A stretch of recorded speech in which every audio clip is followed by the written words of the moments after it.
நண்பர்கள் அனைவருக்கும் வணக்கம். இந்த வீடியோவில் நம்ம என்ன பார்க்க போகிறோன்னா, டிபார்ட்மெண்ட் எக்ஸாம் எழுதுகிறவங்க அனைவருக்காகவும் ஒரு நல்ல வீடியோ போடலான்னு இந்த வீடியோ பண்ணியிருக்கேன்.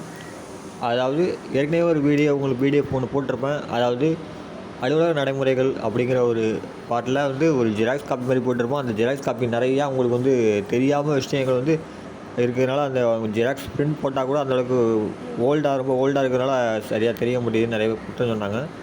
அதனால் இந்த விஷயம் பவானி சாகர் அரசு அலுவலர் பயிற்சி நிலையத்தில் கொடுக்கப்பட்ட ஒரு பிடிஎஃப் இது. இந்த பிடிஎஃப் பாருங்கள். இந்த பிடிஎஃப் எல்லா டீட்டெயில்ஸுமே இருக்குது.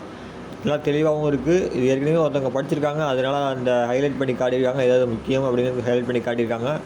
இந்த பிடிஎஃப்பை ஒன் டைம் நீங்கள் ரீட் பண்ணிவிட்டு போங்க.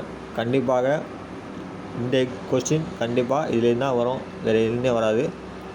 இந்த புக்கு நீங்கள் அலவுட் அப்படின்னு கேட்டாங்கன்னா, இந்த புக்கு அலவுடுன்னு சொல்ல முடியாது. நம்ம 1 மார்க் எழுதும்பொழுது நமக்கு ஒரு 40 கொஸ்டின்ஸ்ட்ட 1 மார்க் கேட்குறாங்க. அந்த 1 மார்க்கில் 80 மார்க் எடுத்தால் தான் நீங்கள் உள்ளே செலெக்ஷன் ஆகலாம். அதுக்காக இந்த புக்கு உங்களுக்கு யூஸ்ஃபுல்லாக இருக்கும். அதாவது அவங்க ஹைலைட் பண்ணியிருக்க விஷயத்தை மட்டும் படித்தாலே அந்த 18 மார்க் ஈஸியாக எடுத்துடலாம் அப்படிங்கிறது தரேன். இந்த பிடிஎஃப் கீழே டிஸ்கிரிப்ஷனில் தரேன், டவுன்லோட் பண்ணிங்க.